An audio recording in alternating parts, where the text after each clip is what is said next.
Okay, so how did I get from being a young little Nikki to where I am now in my career? Um, let's see, trying to get my thoughts all together. So as I've mentioned previously, I grew up in beauty. My mom's a hairdresser, so that's always been a part of my life in one way or the other. And I just loved it. You know, like I used to watch my mom cut hair and I would cut my friend's hair, not really knowing what I was doing, but just doing it anyways. And I fake it till you make it, seriously. Like sometimes I would be like, oh yeah, I can cut your bangs, and I'd like comb a bunch of hair forward, take a big cut, and then I'd be like, oh no, what did I just do? And just like be sweating and like trying to like fix it and just mad selling. I'd be like, yes, your hair looks amazing. This is the look, like you look fabulous, and somehow people believe me. So I was always doing hair before I even knew what I was doing. Same with beauty. Like I wasn't an athlete growing up, I was a dancer, but I love sports. And so I actually would manage the softball team, the volleyball team before, this was in junior high. So I would be like glam squad for the volleyball players, like braiding all their hair or putting glitter on their faces or whatever it was. So it was funny because I was like involved in sports, but also just making sure that the team looked fabulous. Until I got smart enough, and then I was like, why am I managing girls when I can manage boys and like go on the bus with them? Duh. So then I switched over to working with the boys. But I also was always doing my friends like makeup and hair for prom and dances and cheerleading and all of that. So beauty's just always been my thing. So my parents, they were pretty like, let me do what I wanted to do, but they did want me to go to a church school. As I mentioned previous, I was raised Mormon. So I ended up going to LDS Business College, which is in Salt Lake City, and I took a year of business classes, which were really great. I love business as well. But ultimately I knew that beauty was what I wanted to do. So I ended up deciding that I wanted to start doing hair. So I don't even know how I knew or what. That's a lot of things that have happened in my life have just kind of organically, intuitively happened. But I think what happened was, okay, I started working for Aveda. So that was like my first taste into the salon world, which was amazing. It was a salon and a spa. And I was working the front desk, but also getting trained on all the products and the makeup and everything. So I was just my hands in everything, which it was also a really cool job because I got to be the model for everything. So I was constantly getting my hair done. I was getting massages, facials, the whole bit.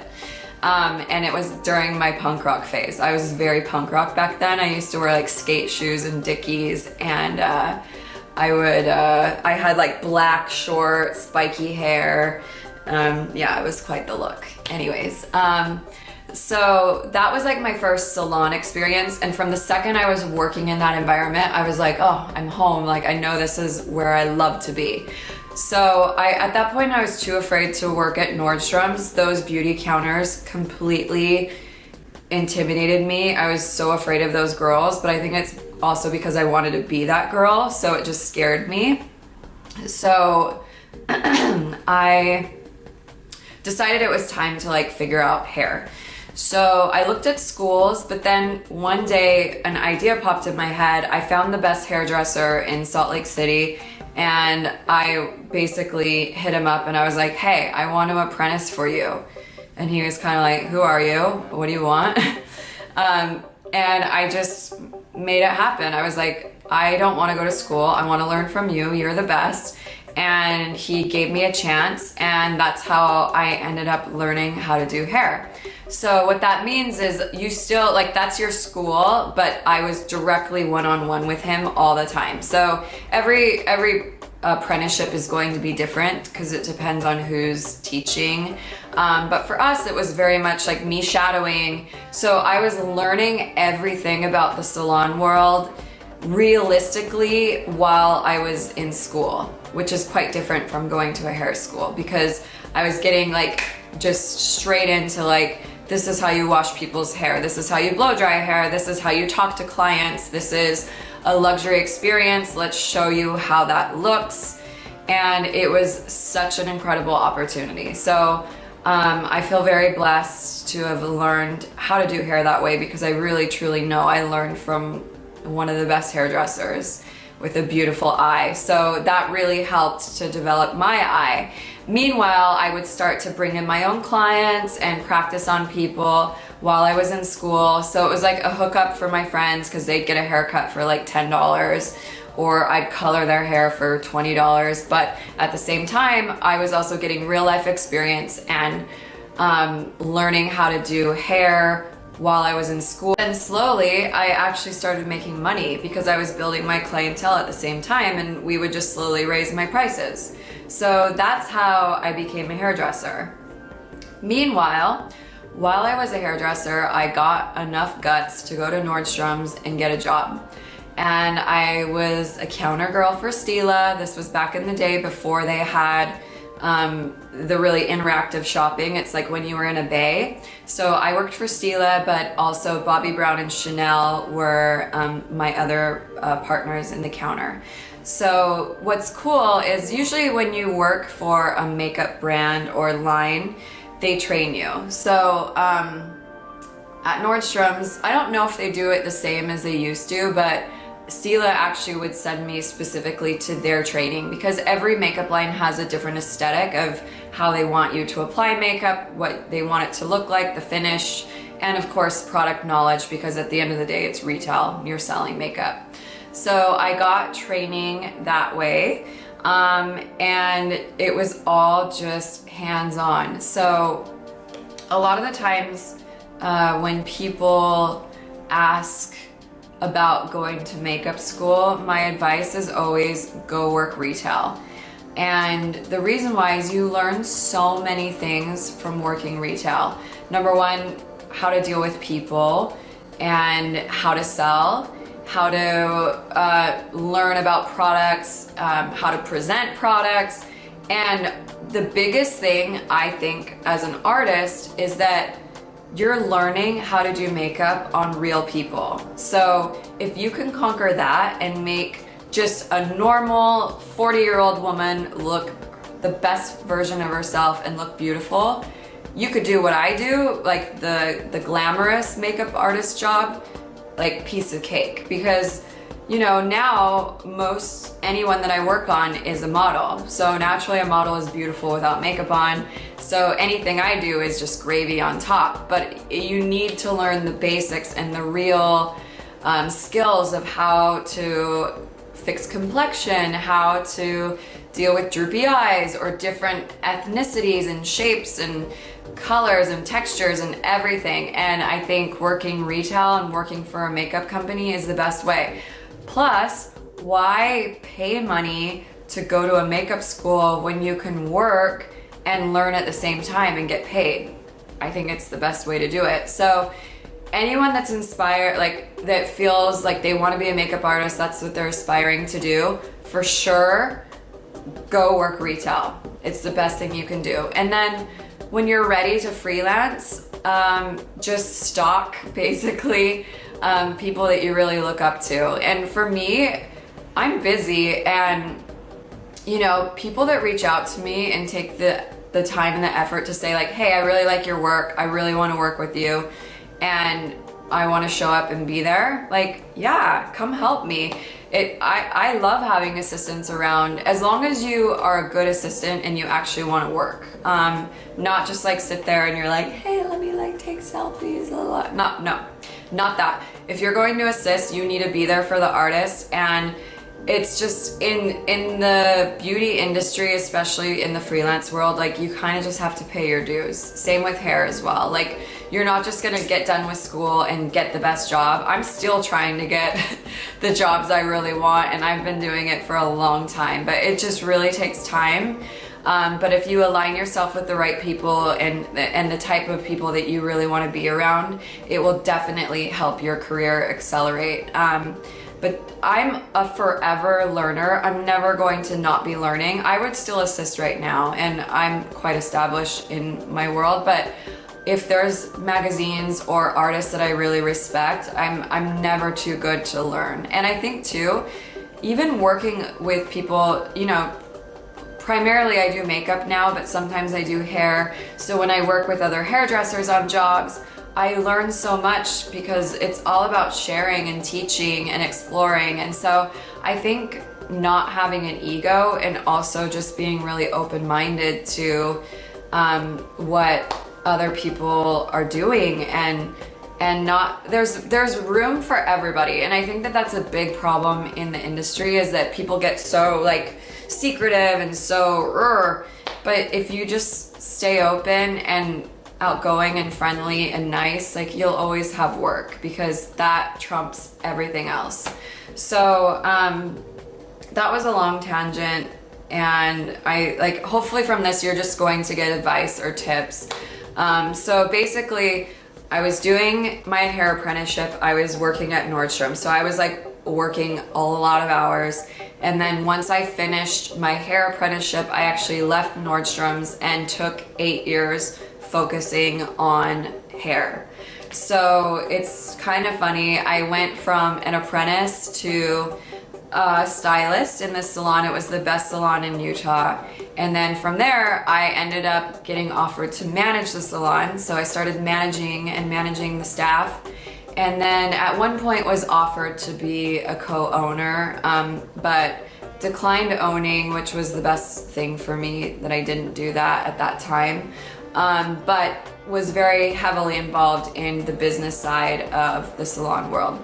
So that was amazing, and I worked for that salon probably for like 7-8 years total. And then I left the salon and I opened up my own salon, just my own little studio. So it was just me and my clients. And I had built up such a strong clientele at that point that they just followed me to my next adventure.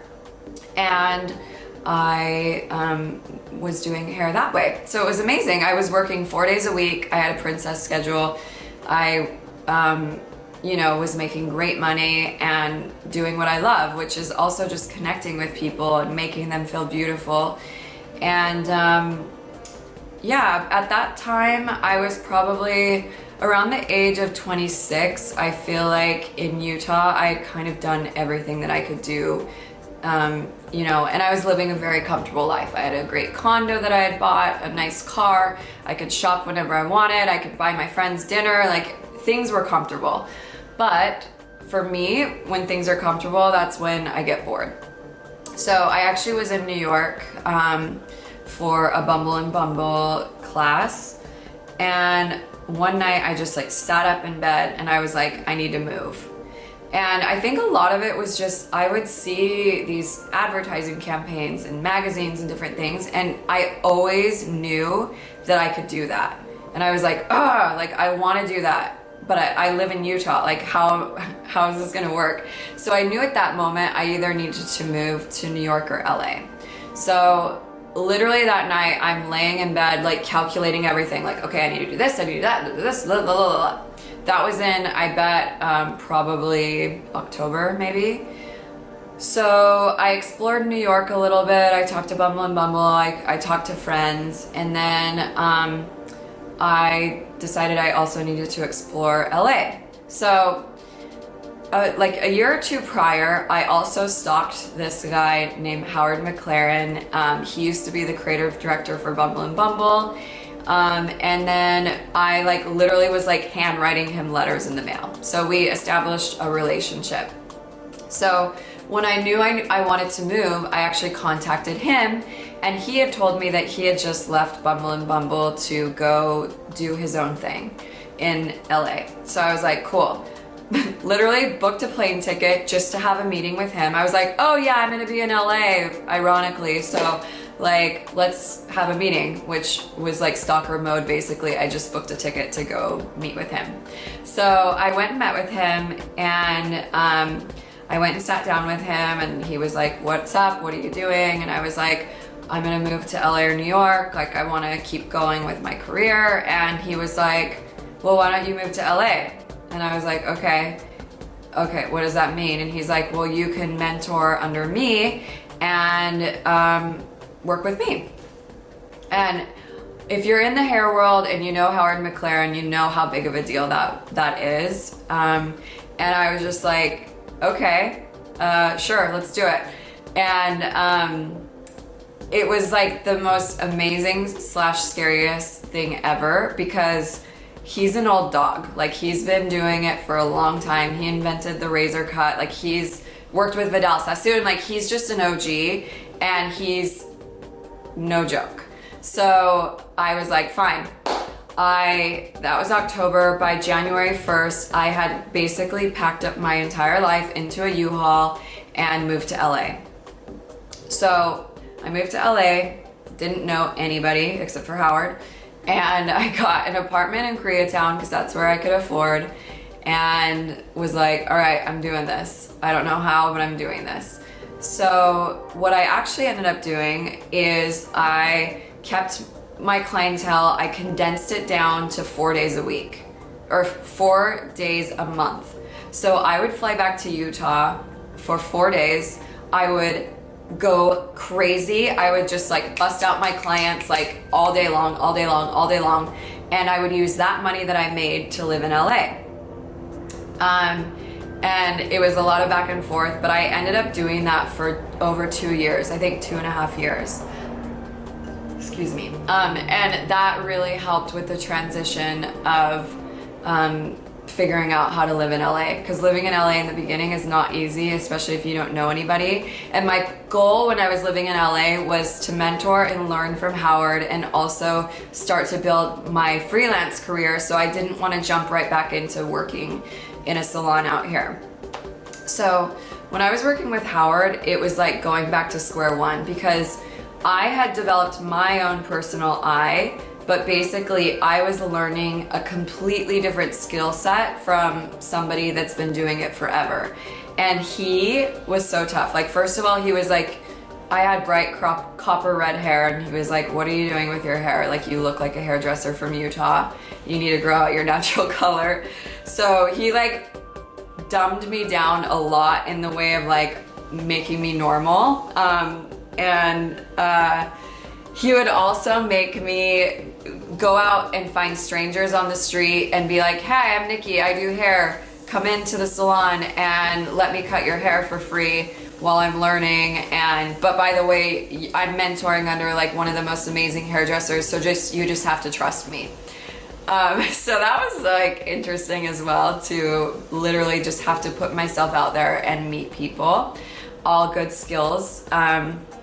So yeah, I had a great mentorship with Howard, and then I kind of graduated from that, and also at that time decided I wanted to kind of focus back more into makeup, because I just was a little bit burnt out from all the years of hairdressing.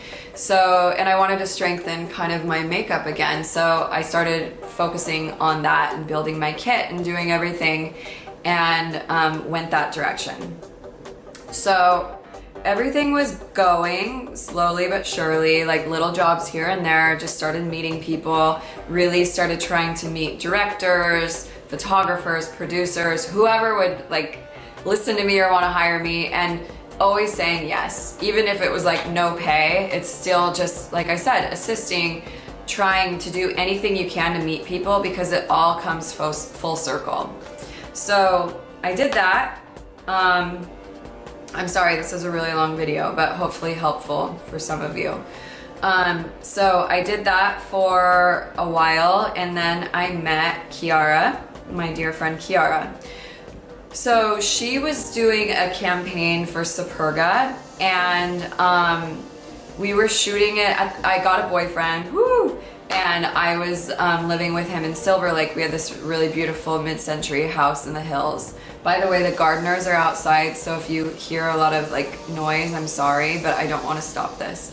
So she came to my house. Andrew, her ex-boyfriend, actually was the photographer. That's how I met Kiara, was through Andrew. And she sat in my chair. I actually truthfully didn't know her. I didn't know anything about blogging or whatever. And we just became friends. Like, it was just like one of those people, we just clicked. So we became friends very quickly. And it was when she first started coming to LA. So I was kind of like her welcome to LA. I think she was intrigued by me as well. And we became friends. So that was in May, and she invited me to go to Italy to stay with her that summer. I'd never been to Europe before. I was 28 or 29 at the time. Never been to Europe. Because I was always working. I was always like reinvesting in myself, so I just never took the time to travel. So I was like, oh my gosh, I am scared, but this is a great opportunity. So yeah. So I booked a ticket for 2 weeks. At the time, I had no idea what I was even like getting myself into or the opportunity that I had, but I showed up to Italy. She took the best care of me. I stayed at her apartment with her. She would just throw me in an Uber if she was working, and I met the most amazing friends. Ricky also was so lovely. I stayed with him for part of that trip as well. And just great people took care of me, honestly. And my mind was blown. Like, going to Europe for the first time, being American and not traveling, like, I was like, what am I doing with my life? There's so much out there that I have not seen. This is a pity, but also I'm just going to take this as like, this is my moment. So while I was there, I was on a shoot and I met Condella Novembre, also a really, really important person to me. And she was modeling, I was doing makeup, and we, again, like hit it like that. She was asking me like, oh, what do you think of Europe? Do you love it? What do you think of Italy? And I was like, I love it here so much. And she's like, would you ever live here? I was like, yeah, but you can't just like show up. Like, you kind of have to know somebody.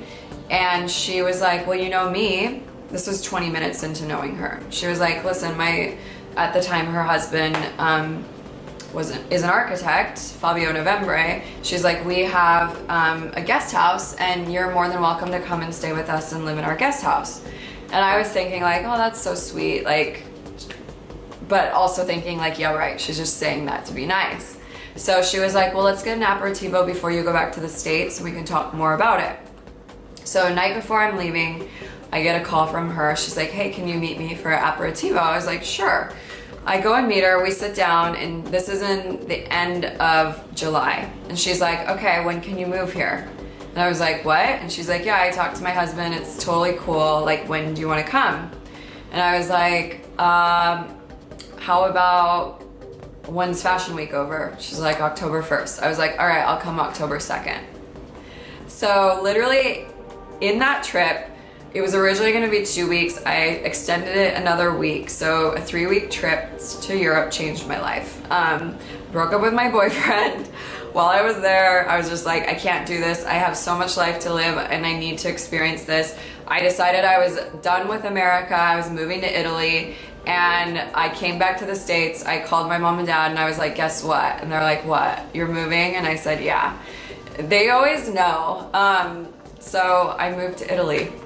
And it was like the universe wanted it to happen. I really believe that, because everything that needed to happen at that time for me to move did. I didn't have rent at the time. I wasn't in an apartment lease. A friend called me up and said, oh, I heard you're moving. Let me take over your car lease. Just like all the stars aligned, and I bought a one-way ticket and I went to Italy.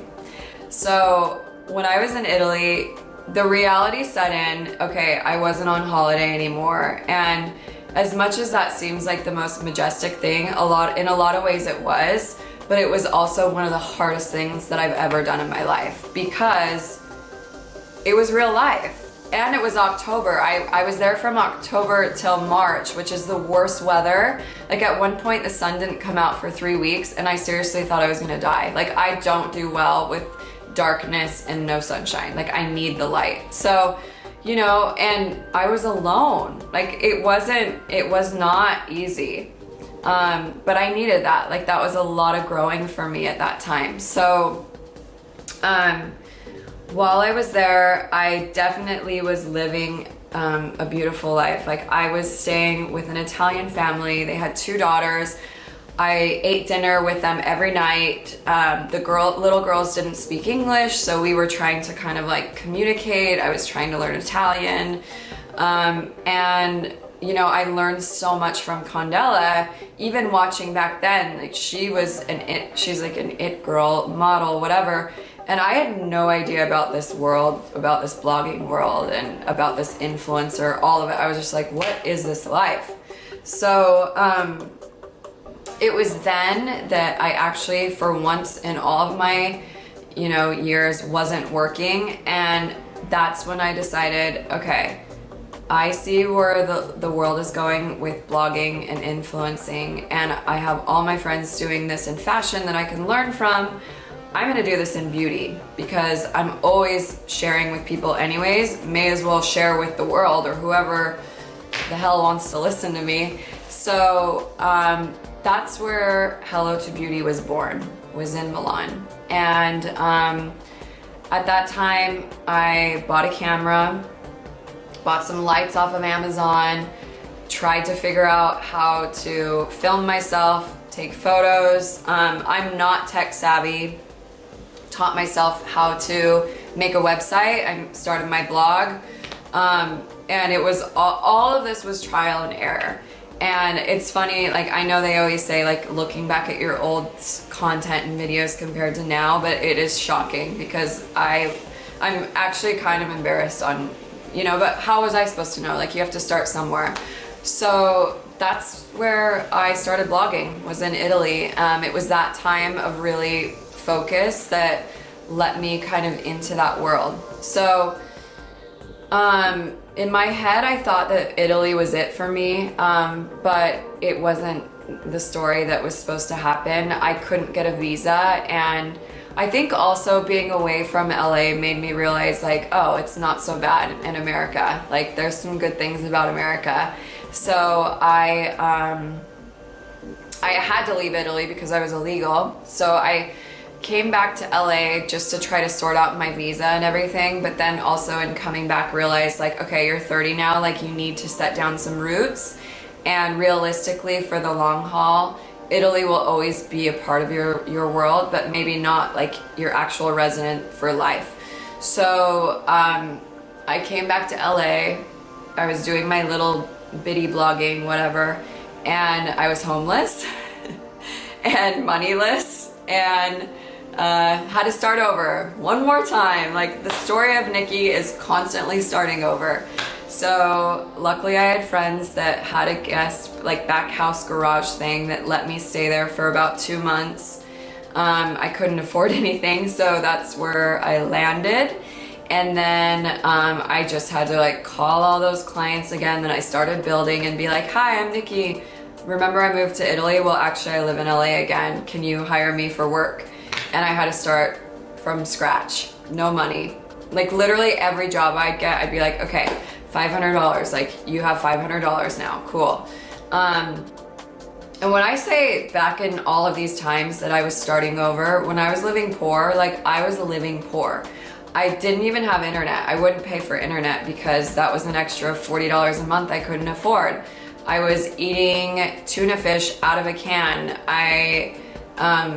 You know, like all of it. Like I was living so lean so that I could try to figure it out and make my dreams come true in LA. So I ended up just like really focusing, started building my clients, started working, got an apartment-ish, like a sublet kind of situation with this French guy, and that ended up being weird because his girlfriend was super jealous, so she didn't like the fact that I lived there, whatever. So then I moved out of there.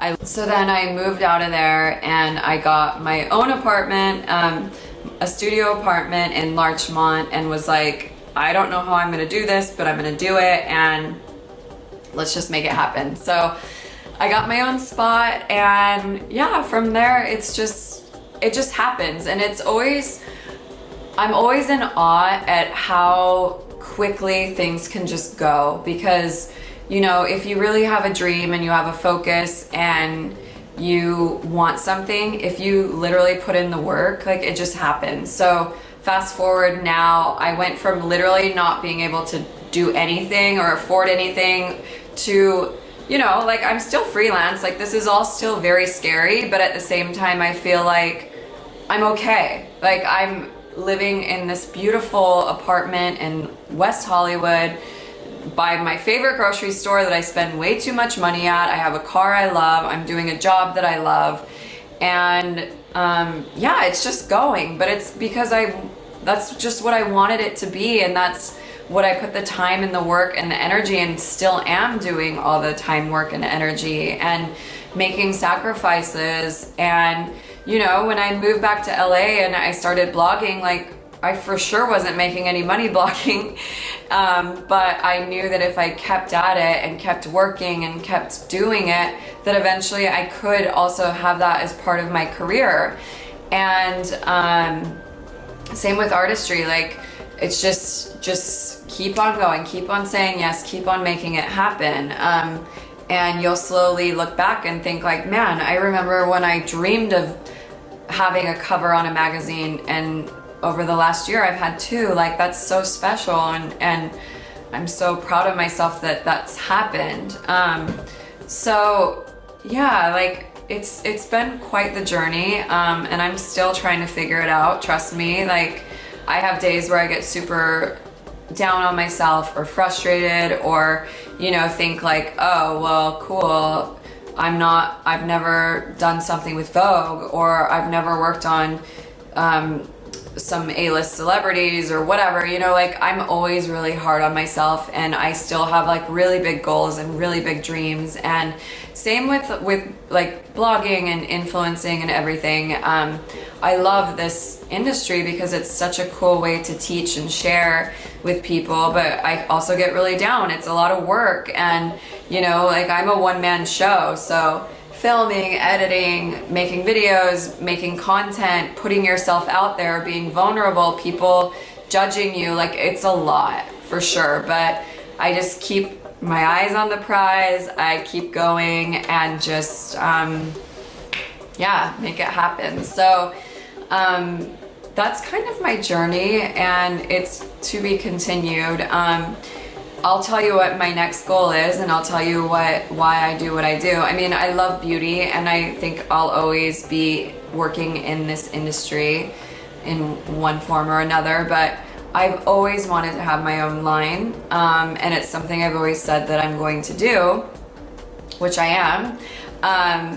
And that's the reason why artistry is so important to me, but also kind of being a guru in the beauty realm as an influencer, is because I think the marriage of those two things really strengthens me in the industry. So when I start developing my own product, I really have a voice and a platform and a knowledge, and I feel so knowledgeable about everything in like beauty related, product wise, everything, that I feel super confident to start my own products, and that's the plan. So that's in development right now, and I have an amazing business partner that we're starting. We're starting in an arena that I didn't originally think I was going to go straight into, but I'm starting there, and then we're gonna go from there and see what happens. I have a lot of ideas of things that I want to do, and products that I want to make and develop that are just so me and so what I'm all about. So yeah, we'll see what happens. And of course, like, the way the industry changes and feedback I get from people that follow me, and all of it will all kind of come into play. But I'm also very excited to put my voice and my stamp onto something. So you have that to look forward to, hopefully. I mean, we wanted to be launched by May of this year, but I mean, things just end up taking way longer than you think. So hopefully sooner rather than later, still in 2018. So that's my journey. To be continued. Life is always a journey. If I could give you any advice in the industry of beauty or fashion, but you can really pertain it to anything, it's put in the work. Honestly, that's really, I think the success of people that you see is people that actually put in the work. That's just as simple as it is, for whatever you're aspiring to do, and really just going all in. Like, you know, if you're whatever you're studying to be, that is what you should really put all of your passion and your work into, and that really shows. And you want to be an expert in whatever that is, whatever your field is, and you just want to do it. Like, do it and do it right, and always say yes, always take opportunities, shadow people, apprentice for people, mentor under people, work in the field, and just keep going, keep going, keep going. And everyone has hard days, everyone has days they're not motivated, but that's just part of life. So thank you for listening to my 40-minute, probably by the time I edit this all together, video. I have so much to say. I have so many stories. So if we're into this vibe, there's a lot more I can share as kind of an industry person. So let me know, and let me know what questions you have. Please, like, comment questions, because I can get more into depth about certain things if you want to know. So let me know. Okay, love to you all. Good luck on whatever you're pursuing, and yeah, I'll see you soon. Bye. Big kiss. Bye.